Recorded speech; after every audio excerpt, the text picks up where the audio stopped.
नमस्कार, आप देख रहे हैं रिपब्लिक नेशनल न्यूज़। आज जिस शख्स को आपके सामने हमने हाजिर किए हैं वो खुद एक प्रख्यात नृत्य शिल्पी है, लेकिन उनका खुद का रहने का जो ढंग है वो एकदम ही आम जनता की तरह है। आइए मिलते हैं सुश्री क्या चंद्र जी से। नमस्कार। नमस्कार।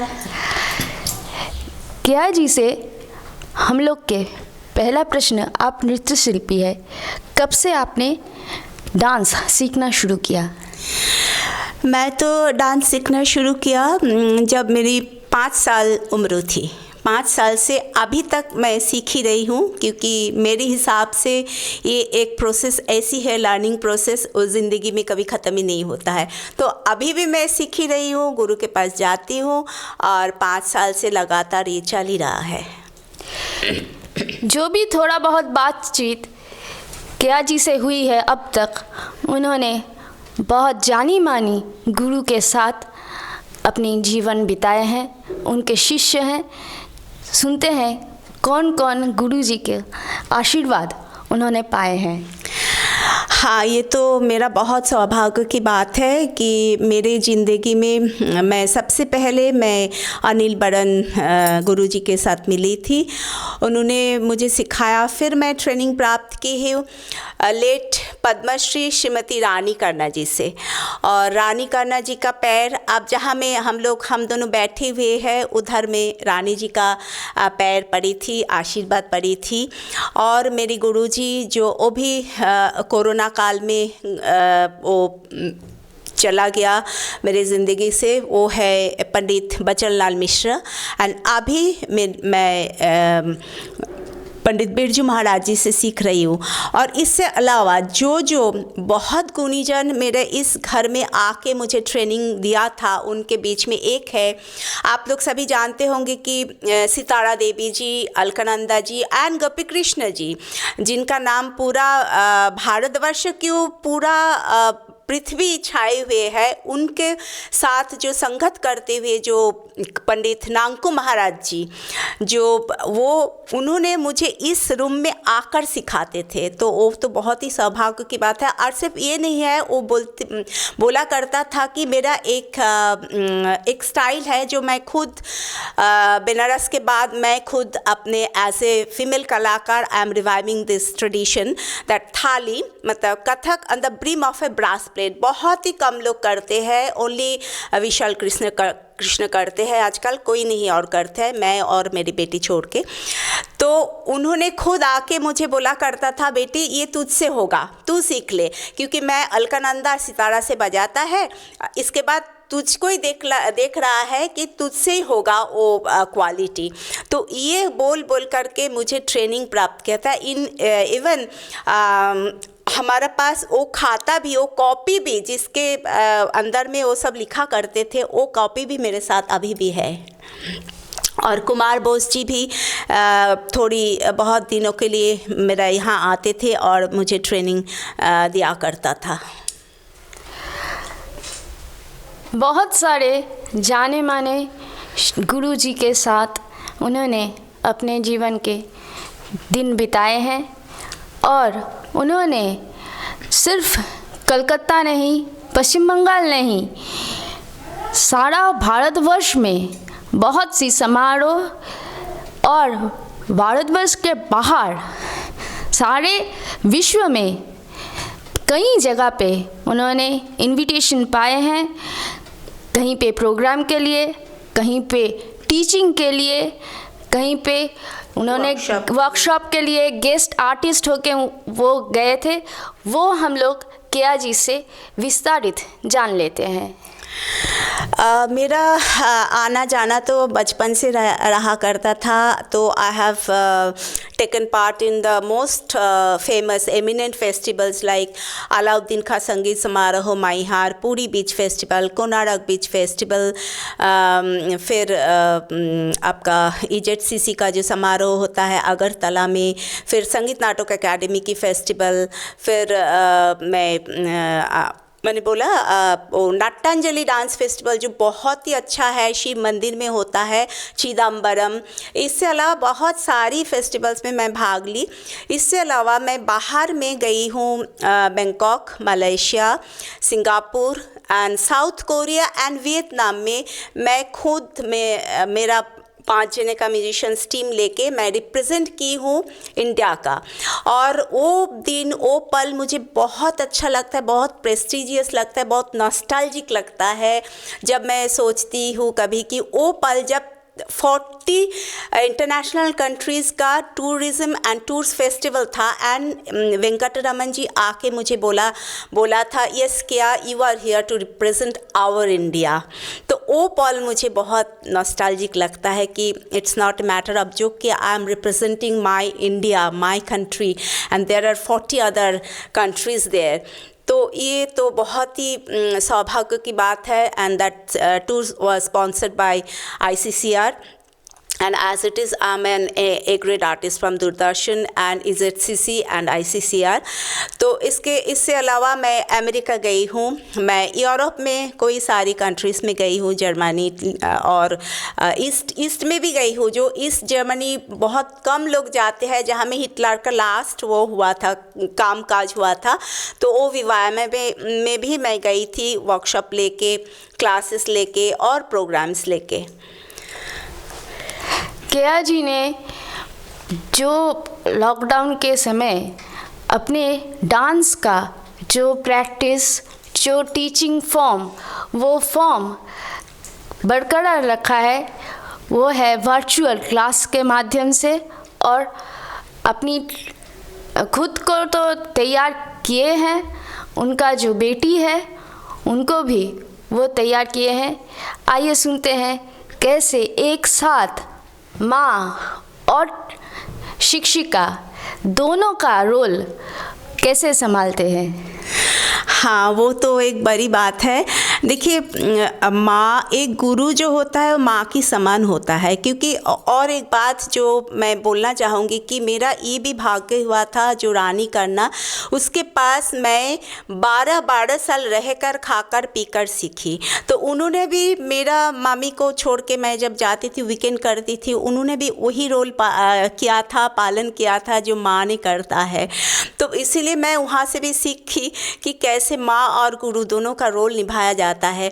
तो ये कोई बड़ी बात नहीं है, जब खास करके ये बड़ी बात तब नहीं होता है जब बेटी भी समान इंटरेस्टेड, इंक्लिनेशन उनका वही सब्जेक्ट में रहता है। और मेरी बेटी तन्मयी का उस सब्जेक्ट में भी इंक्लिनेशन है और वो मेरी अंडर में 2 years and 7 months से वो शुरू किया। कैन यू बिलीव कि 2 साल 7 महीना से वो मेरे पास सीखना शुरू किया। अभी भी वो मेरे पास ही है, मेरे अंडर में सीखते हैं। और अभी she has done her graduation and toppers हुआ था।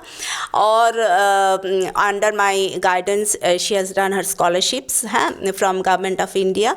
तो अभी कई सारी कामों कर रहे हैं, क्लासेस भी चालू किया है। तो माँ और बेटी, देखिए, जब मैं क्लास में हूँ तब मैं गुरु, और जब मैं घर में हूँ तब मैं माँ।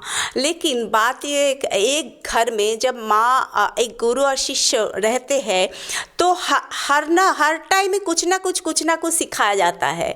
ये नहीं कि ऐसा भी हुआ कभी कभी कि मैं रात 12 बजे मैं कुछ काम करती हूँ तो वो मुझे कुछ पूछा, या तो कुछ नहीं पूछा, मैं खुद बोलती हूँ बाबू ये करो, तो उठो, ये मेरा मन में आए, ये सीखो। तो ये माँ बेटी का रोल भी निभाना और गुरु शिष्य का रोल भी निभाना बहुत आसानी काम है, मुझे लगता है, ऐसा ही मुझे लगता है। और पहले तो टीचिंग प्रोसेस जैसे सारा जहाँ में होता था कि स्टूडेंट्स आते थे स्कूल में, उसके बाद जैसे पढ़ाई का स्कूल में भी स्टूडेंट्स आते थे और सिखाया जाता था, डांस के स्कूल में भी स्टूडेंट्स आते थे और आप सामने सिखाते थे। अब लॉकडाउन के समय तो सब कुछ वर्चुअल हो गया है, तो कैसा लग रहा है ये जो टीचिंग प्रोसेस अचानक चेंज हो चेंज हो गया। देखिए ऐसा बोलने का होता है, change is the law of nature and the mobility is the essence of the universe, that much I can tell you. तो चेंज को तो देखिए एक्सेप्ट करना चाहिए, क्योंकि इस लॉकडाउन में it is better do something then nothing. तो ये जो वर्चुअल क्लासेस है, खास करके परफॉर्मिंग आर्ट्स का भी वर्चुअल अच्छा नहीं लगता है, ये बात सही है। फिर दूसरा साइड देखो तो अगर वर्चुअल नहीं होता, ये टेक्नोलॉजी का डेवलपमेंट के लिए हम लोग इतना दूर जा सकते हो, अगर ये नहीं होता तो हमारा पूरा सिस्टम तो माने स्टैग्नेंट हो जाता। तो इसका on that point of view it's better that कुछ करो, नहीं करने से अच्छा है। तो और एक बात है, वर्चुअल क्लासेस में जो होता है, जो बहुत लोग जो सीख नहीं पाते थे ऑफलाइन आके, बहुत दूर दूर रहते हैं खास करके अमेरिका, बम्बई, यूके, जहाँ जहाँ से मेरा स्टूडेंट्स है, तो वो लोग का तो पहले से ही था वर्चुअल क्लासेस। तो अभी बॉम्बे से जो लोग आते थे, अभी ट्रेन नहीं, बस नहीं, कुछ भी नहीं है, तो they are not be able to come here. तो वो लोग जब आ नहीं सकते, फिर भी कुछ लेसन पा सकते हैं, ये तो something is better than nothing. तो लेकिन एज ए परफॉर्मिंग आर्टिस्ट, तो offline classes is much more better than online classes. लेकिन अच्छा आनंद आता है जब जूम है, तब 4-5 लोगों को आप एक साथ देख सकते हैं, क्लास करा सकते हैं। और मैंने देखा ये 1 साल में काफ़ी स्टूडेंट्स लोगों को भी प्रैक्टिस हो गया। काफ़ी स्टूडेंट्स लोग को अब ऐसा लगता है कि अब चलो ऑफलाइन नहीं हो तो ऑनलाइन चलो, क्योंकि ऑफलाइन में तो बहुत सारा परिश्रम भी, महंगा भी पड़ता है, आना जाना, और वो भी नहीं रहता है। फिर कुछ ड्रेसेस पहनने का भी वो नहीं रहता है। ठीक है, चलो कोई भी पहन कर क्लास कर ले। तो ये सुविधा भी है, दुविधा भी है, ये लेके ही चलना है और एक्सेप्ट करना है द चैलेंज को, यही बात है। किया जी सिर्फ नृत्य शिल्पी ही नहीं है, वो खुद गायिका भी है और वो कविता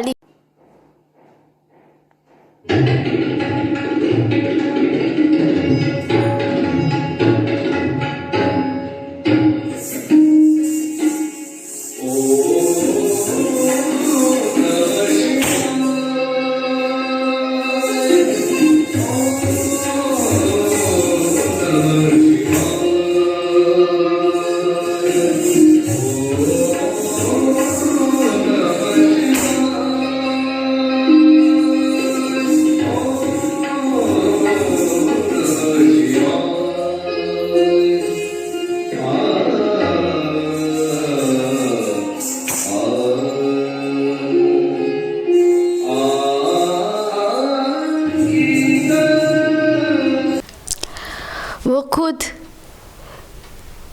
जो समाज है, जो मानवता है, उसके ऊपर कविता रचना करती है, खुद रिसाइट भी करती है। तो डांस के साथ कैसे ये कविता लिखने का, रचना करने का जो इंस्पिरेशन, ये उनको कहाँ से मिला? ये तो एक बड़ी कठिन प्रश्न है, कहाँ से मिला। देखिए ये तो एक इंक्लिनेशन होता है बचपन से, जैसे रिदम था मेरे अंदर में। एक डांसर्स को दूर से, बचपन में एक डांसर्स को दूर से देख के, उनका अच्छा मेकअप, अच्छा ड्रेस देख के मुझे अच्छा लगा, रिदम सुन के मुझे अच्छा लगा, ऐसा तो डांस सीखी। लेकिन 2011 साल से एकदम पहला घटना जो है वही आपको बताने का कोशिश करती हूँ। मैं पेरिन गई थी, डुअर्स गई थी। तो ऐसे खुद मैं नेचर्स को बहुत पसंद करती हूँ, नेचर्स छोड़ के मुझे कुछ नहीं अच्छा लगता है, जैसे फ्लावर्स, झरना। तो मैंने डुअर्स में वो जो पेरिन गई थी, उधर में सामने से एक झरना था, पीछे में बहुत जंगल, और एकदम थोड़ा थोड़ा आवाज़ कुछ। तो मेरे हस्बैंड ने बोला, ऐसे पहले बोली, मेरे हस्बैंड जो तपन चक्रवर्ती है वो कॉस्ट अकाउंटेंट है, लेकिन वो खुद से मतलब खुद से ज़्यादा, उनका काम से ज़्यादा मुझे कोऑपरेट करते हैं। तो उन्होंने बोला उस दिन कि तुम एक कविता नहीं लिख पाओगे? तो मेरा सडनली लगा हाँ क्यों नहीं लिख पाएंगे। मैं बोली एकदम लिटरली यही घटना घटी थी। मैं बोली अच्छा एक पेन लाओ तो एक पेन ला दिया। पेन लेके वही बाहर में बैठ के, वो आकाश के नीचे बैठ के हैं, वो that was a forest resort था। तो रिसोर्ट के बाहर आके मैंने बोली, रात था उस टाइम, तो ट्वाइलाइट था। तो मैं बोली अच्छा ठीक है, वो जो मेघ जाते हैं आकाश में, वो दिगंत का भाल में जो जाते हैं, तो मैं लिखी। तो वही 5 लाइन मैंने लिखा था, 8 लाइन मैंने लिखा और मैं नाम दिया था सुदूर पेरेन। That was my first poem. तो कभी कोई चैनल में, कोई पब्लिक प्लेटफॉर्म में मैंने नहीं दिया। फर्स्ट मैंने इस साल में 2021 8 मार्च इंटरनेशनल वुमेन्स डे में मैंने एक नारी कविता लिखी थी। तो नारी के ऊपर जो तो वही कविता पहले मेरा प्लेटफॉर्म में आए।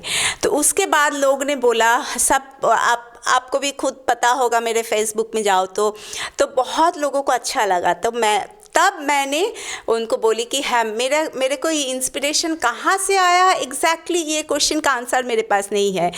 लेकिन जो मैं देखती हूँ being an artist, what I feel कि मेरा आर्ट सिर्फ मेरे को इंस्पायर करने का नहीं है, rather it's my expression, my feelings, my happiness, my pleasure, my grief, सब कुछ व्यक्त करने का एक जगह हूँ मैं।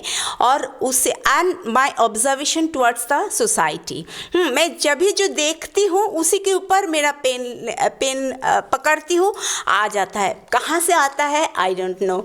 तो अभी मेरे पास जितना पोएम मैं लिखी तो एक बुक भी पब्लिश हो जाएगा, लेकिन किसी को पता नहीं है।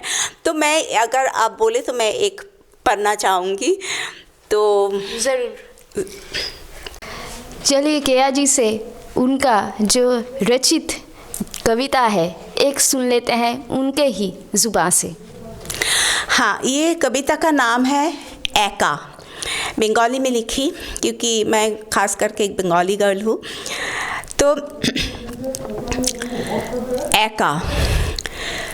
জন্মক্ষেত্রের নগ্ন পোশাকে আমি এসেছি একা, যাব একা। শুধু মধ্যিখানের দুদণ্ড সময় জীবনের রঙিন সুতোয় গাঁথা।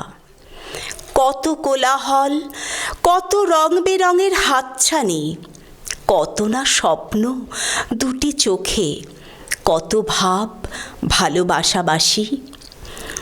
কোনো এক নিঝুম দুপুরে যখন ভাবতে বসি আমি কে আমার, টিপ টিপে অশ্রু জলে ভিজে যায় চোখের পাতা, ভিতরের আমি কেঁদে ওঠে ডুকরে। আমি নই কারো মাতা, কারো ভগিনী, কারো প্রেয়সী, কারো পত্নী। আমি শুধু নিরাকার ব্রহ্মের এক রত্তি। এসেছি তার আশীর্বাদ নিয়ে ক্ষণিকের তরে দিতে আর সকলকে শান্তি। রক্ত মাংসের আচ্ছাদনে চামড়ায় জড়ানো এই দেহ আমার জীবনের এক প্রাপ্তি। জীবন যুদ্ধে অবতীর্ণ সৈনিক আমি, বিভিন্ন বয়স সন্ধিক্ষণে যখন প্রয়োজন যেমন নিজেকে সাজিয়ে নিই ঠিক সেই ভূমিকায়, করি দক্ষ অভিনয় তেমন। বসে থাকি শেষ হাতছানির আশায়, হবে যবনিকা পতন। করব আমি সারা জীবনের অজস্র দর্শকবৃন্দকে নমন। আমার শরীর হবে স্তব্ধ, নিথর, নিশ্চল। ছড়াবে খই আর শব্দ গুঞ্জ উঠবে, বল হরি হরি বল। চলে যাব আমি, মাটি হবে আমার শরীর, কিন্তু রয়ে যাবে আমার কর্মকাণ্ড, অজস্র সৃষ্টি। যা নিয়ে হইচই করবে আমার পরের পরম্পরা, শুধুই বাঁচবে আমার কৃষ্টি। হে বিশ্ববাসী শোনো, ভাবো একবার, একা, শুধু একা। এসেছি একা, যাব একা। তবে জীবনের মাঝপথে কি পেলাম কি দিলাম তাই নিয়ে কেন এত মাথা ব্যথা। নমস্কার। बहुत ही सुंदर कविता है जो उन्होंने इतनी सुंदर से रचना की है और उतने ही सुंदर से उन्होंने पाठ भी किए हैं। आइए केया जी से पूछते हैं कि ये जो नए न्यू नॉर्मल जो सिस्टम है इसमें आप जो प्रोग्राम्स करते थे पहले, प्रोग्राम्स अब कैसे कर रहे हैं?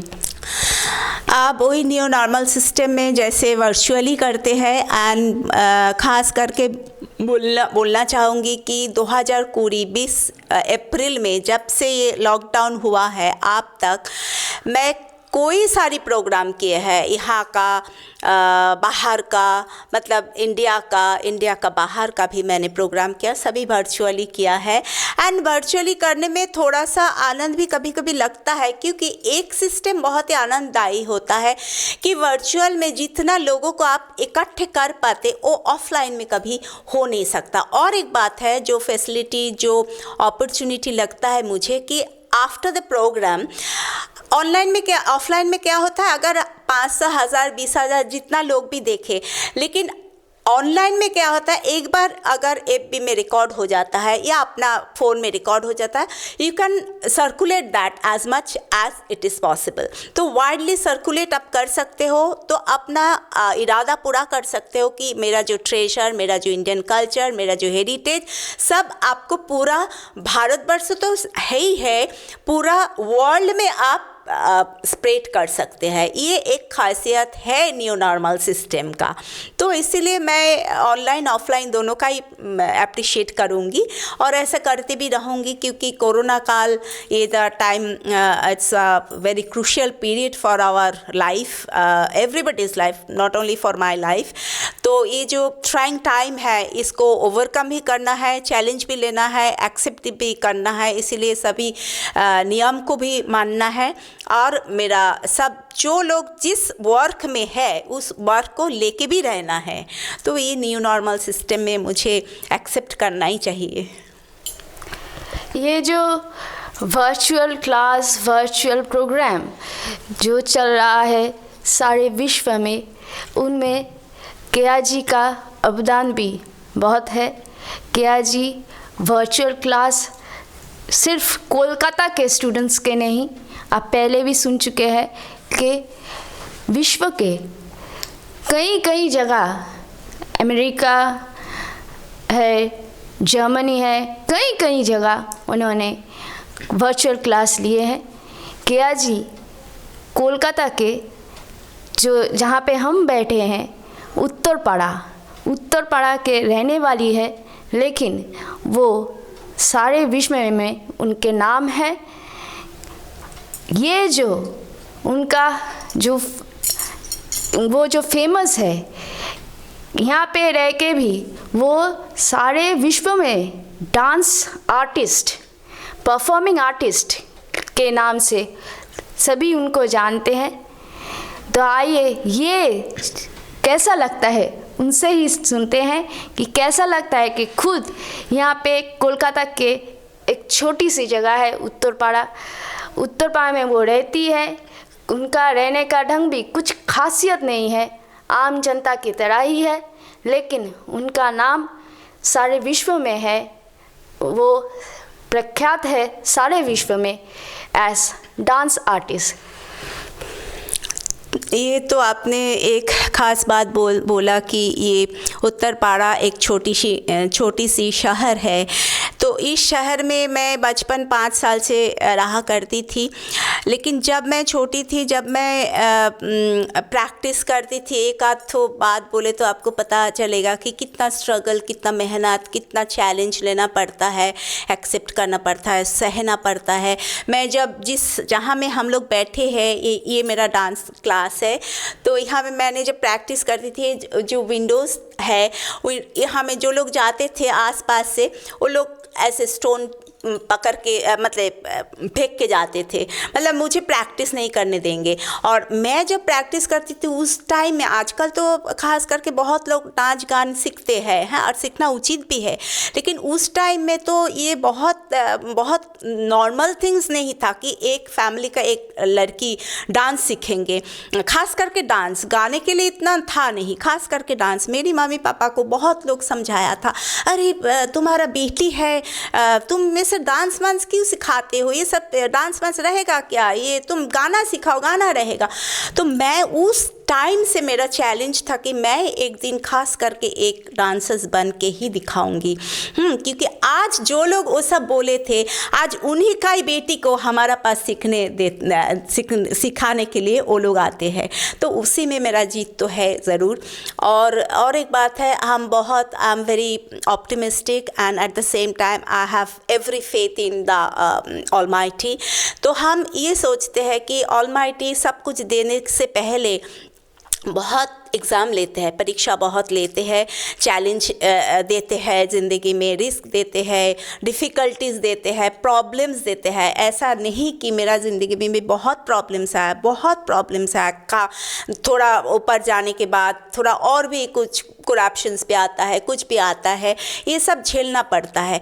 बट एट लास्ट हम ये दर्शकों को बोलना चाहूँगी कि every successful person has the happy ending, has the happy ending, not only happy ending, every successful person has the painful story, and every painful story has the successful ending.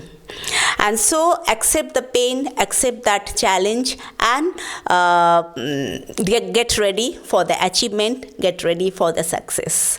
तो यही मैं बोलना चाहूँगी कि ऐसे बहुत मेरा ज़िंदगी में मेरे पीछे लगने वाला बहुत वो हुआ था।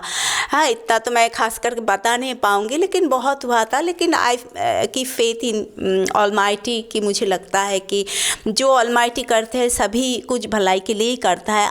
At the end, on the whole, you will get the good results, and I have got, and I am getting, and whatever I said in the beginning कि जैसे मेरा ये learning process भी एक like the ocean, ऐसे कुछ ज़िंदगी में achievement का भी कोई points नहीं होता है, I mean कोई ending नहीं होता है कि इस point में मुझे जाना नहीं है, there is no ending to get your achievements।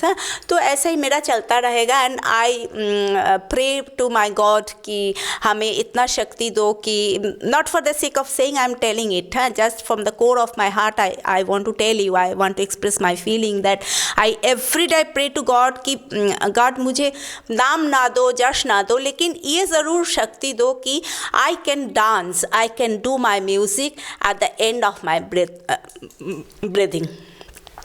माने up till the last breath of my life you give me the power, that much। सभी तो प्रख्यात नृत्य शिल्पी बिरजू महाराज जी को जानते हैं, गोपी किशन जी को जानते हैं, लेकिन कोलकाता में अभी भी केया जी जितना स्टूडेंट उनके हैं, जो प्रोग्राम्स उन्होंने किए हैं, वेस्ट बंगाल में उनका वैसा नाम नहीं, लेकिन विश्व में वो बहुत नाम कमा चुकी है।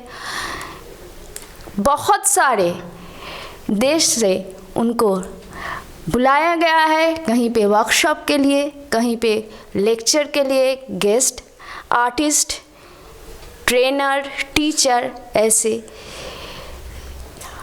ऐसा लगता है कि अपने जगह पे उनको और भी समय देना पड़ेगा। बाहर तो उनका जो शैली है वो तो बाहर में बहुत फेमस हो चुका है, लेकिन पश्चिम बंगाल में, इंडिया में अभी भी उनका नाम और भी फैलना होगा।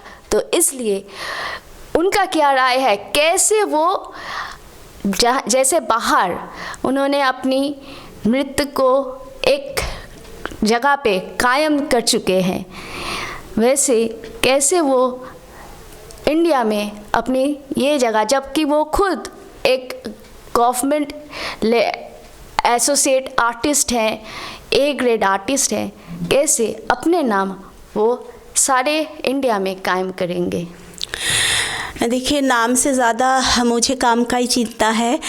नाम तो आ जाएगा, काम करने के पीछे नाम आ जाएगा, भागते रहेंगे। यही मेरा गुरुजी ने मुझे समझाया कि बेटी देर है लेकिन अंधेरे नहीं।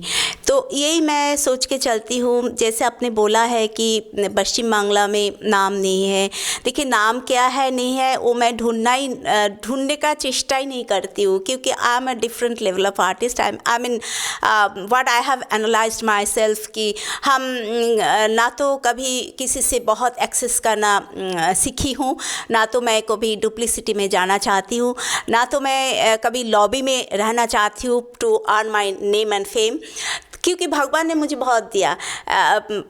मुझे जो लगता है, और विश्व में तो छोड़िए, आउट ऑफ बंगाल कोई सारे लोग मुझे पहचानते हैं। और सबसे खुशी की बात ये है कि ये छोटी सी शहर में रहकर भी I am now the member of the international dance council UNESCO Paris. And बहुत, आप मेरा फेसबुक में जाइए तो 5 मार्च एक इंटरनेशनल टेली कॉन्फ्रेंस में मैं इंडिया के लिए बोली हूँ, डांस एजुकेशन इन इंडिया। तो that was a teleconference of the world, तो उसमें मैं ही बोली थी। तो ये तो बात ऊपर वाला का सब आशीर्वाद है। काम फैलने के लिए नहीं, मैं काम नाम के लिए नहीं, काम के लिए मैं बहुत मेरे बहुत चिंता रहता है कैसे काम करूँ। काम नहीं कर पाते तो मेरा अच्छा नहीं लगता है, दिन नहीं बीतती है ये सच में। जिस दिन डांस नहीं करती हूँ उस दिन लगता है सच में मतलब मैं अंदर से बोलती हूँ, जिस दिन डांस नहीं करती हूँ मुझे लगता है इस दिन कोई बेकार गया। At least one movement, at least one footwork नहीं करे तो मुझे लगता है कुछ दिन को बेकार गया। तो ऐसे ही मैं काम करना चाहती हूँ, नाम मेरा पीछे भागते आएंगे। जैसे आप लोगों से कहा है कि वो खुद बहुत अच्छी गायिका भी है, तो हम लोग अपना ये इंटरव्यू सेशन यहीं पे ख़त्म करेंगे उनके गाने के साथ। आप देख रहे हैं रिपब्लिक नेशनल न्यूज़। कैमरा में अमिताभ चक्रवर्ती के साथ मैं अनिंदिता चक्रवर्ती। चलिए उनके गाने के साथ हम लोग ये इंटरव्यू सेशन ख़त्म करते हैं।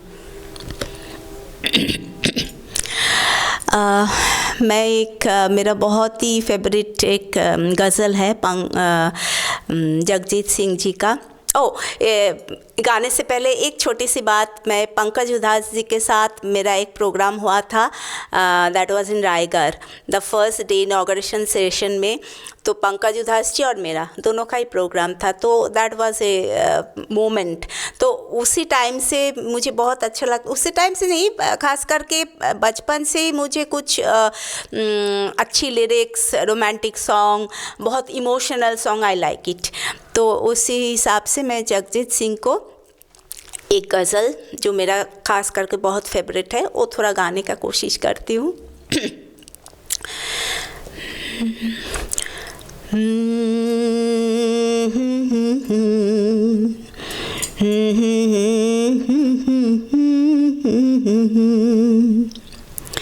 होठों से छू लो तुम मेरा गीत अमर कर दो, होठों से छू लो तुम मेरा गीत अमर कर दो, बन जाओ मीत मेरे मेरी प्रीत अमर कर दो, ना उम्र की सीमा हो ना जन्म का हो बंधन, ना उम्र की सीमा हो ना जन्म का हो बंधन, जब प्यार करे कोई तो देखे केवल मन, नई रीत चला कर तुम, ये रीत अमर कर दो। नई रीत चला कर तुम, ये रीत अमर कर दो। होठों से छू लो तुम, मेरा गीत अमर कर दो। मेरा गीत अमर कर दो।